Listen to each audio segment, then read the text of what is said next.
Did someone you know just get a tree cut down in their yard and they have some big stumps? Our neighbor just cut a tree down that I loved and I was sort of sad about it, but he did give us some tree stumps. So I'm gonna be happy about that.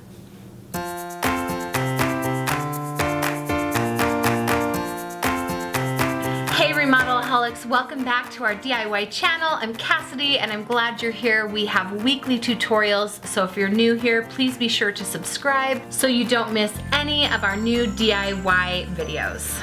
Today we are so excited to share a beautiful and simple DIY stump table by our contributor Sarah of The Created Home. The crazy part is a reclaimed wood stump table can actually cost hundreds of dollars to buy. But like I said, if you happen to have a tree that had to be removed and you get a stump of it, you can make one of these yourself for almost nothing. Sarah is lucky enough that her father is an arborist, so she was able to go to his shop and pick out an already dried tree stump to make her table. The curves on Sarah's stump table is gorgeous. So don't be afraid to look for slightly different edges, but you'll notice when there are more knots and cracks, it does take a lot of extra sanding, but it will be worth it. So here's Sarah to tell you a bit more about her project and all the tools that she recommends using if you decide to create this project. And remember, another extra tool is just another project you can do next time without spending any extra money. We love tools around here. My husband gets a lot of tools for Christmas. He's a lucky guy. But then I get to use them too, so we're all happy. Okay, take it away, Sarah. All right, so you've probably noticed that creating a stump side table requires a lot of sanding. Actually, that's pretty much all it takes to create a stump side table. Good and bad of that. Sanding isn't necessarily the most fun thing in the world, but you can create something that costs quite a bit of money at stores for basically nothing, especially if you already have the sanders on hand. It's also a great project that's very accessible to all levels of DIY. So if you are just getting started and you hardly own a screwdriver, don't let it stop you. You can do this. A couple quick tips to make it go easier. One, you might want to consider something that's not quite so segmented as this stump. This took a lot of work. If I'd done something that was just simply more round and smooth, it wouldn't have taken so long. Also, I sanded down below this inner layer of bark called the Cambria. It's not bark at all, it's Cambria. You don't need to do that. You can leave it. I liked the look. Another thing is to consider the type of wood. This is locust. It's really hard. So obviously different kinds of wood will take different amounts of time. Other than that, I wanted to quickly run you through the sanders and sanding instruments that I used to create this. Again, you won't need most of them, but here they are. This is the big daddy here. This is meant to rip material and rip it off fast. It's not meant to make it look pretty. So I would caution against this tool for the reason that it's going to leave scratch marks. You then have to take out those scratch marks. Maybe on a tougher wood you can get away with it. You won't. Probably won't need that. This is where 90% of you are going to live. This is the oscillating sander. If you are looking at buying your first sander, this is the one, okay? There's a lot of corded and cordless models on the market now. I love going cordless, but very opinionated about this.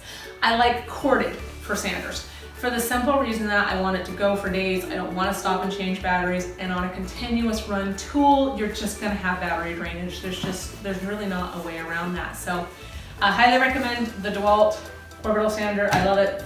It's great. Start with the lower grit, as low as a 40, probably starting at an 80. Will probably do it for you, 60 or an 80. Move your way up through to 150 to 220. I ended on 220. With these new Diablo net sanders. They're awesome. You probably don't need to go any higher than that. Also, don't skip. Don't go from a 40 to a 400. It's going to take you more time and the finish won't look as good. So this is what you need. You can do this from start to finish. It's worth spending a little more money on. So that's what I would recommend. Just quickly to show you what else I used an oscillating tool with a sanding attachment to get in some of these grooves. Hopefully you won't need that. They're relatively inexpensive, going to be Also, just to clean off the dirt and debris, you might look at getting a wire brush. They're really cheap. They attach to your drill. They come in both the rounds and the cup shapes, so you can use those. I actually pulled out the chisels, which you can see in the video. I ended up chiseling these out. Hope you won't need that. Lastly, hand sanding pad. I don't hand sand. I hate it, so don't do it. So get ready to sand and sand and sand and sand some more. The invested sweat equity is worth it to save the cold hard cash, in my opinion. And remember, a smoother stump won't require as much sanding if you want to use the stump table outside, on a porch, or around a fire pit. It just won't need to be finished as smoothly. As Sarah mentioned, she began by removing the bark and using a wire brush drill attachment to get into the grooves of the wood. The bark will loosen as it dries, so Sarah wanted to remove as much of the bark as possible to give the stump a clean, finished look that will last the lifetime of the table and not need more work later. Sarah also chose to remove the lower layer of bark by sanding and chiseling.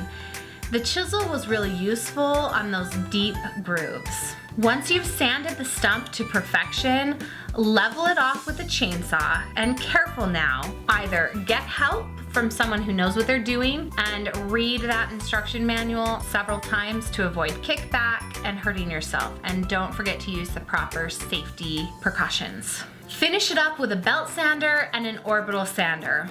After all her hard work sanding, Sarah chose to seal the stump with a varnish before bringing it inside. The finished stump is gorgeous and adds a really unique natural element to Sarah's living room. And don't you think it looks great? Please be sure to give Sarah a thumbs up if you like how it turned out. So tell us in the comments below, where would you use a DIY stump table like this? And how much do you think one actually costs in real life? Go look it up and tell me in the comments below, and we will all be shocked. I'm telling you, it's not cheap. Thanks again for watching, guys. We have a couple other playlists right here. Check them out and be sure to subscribe to our channel, and we'll see you later.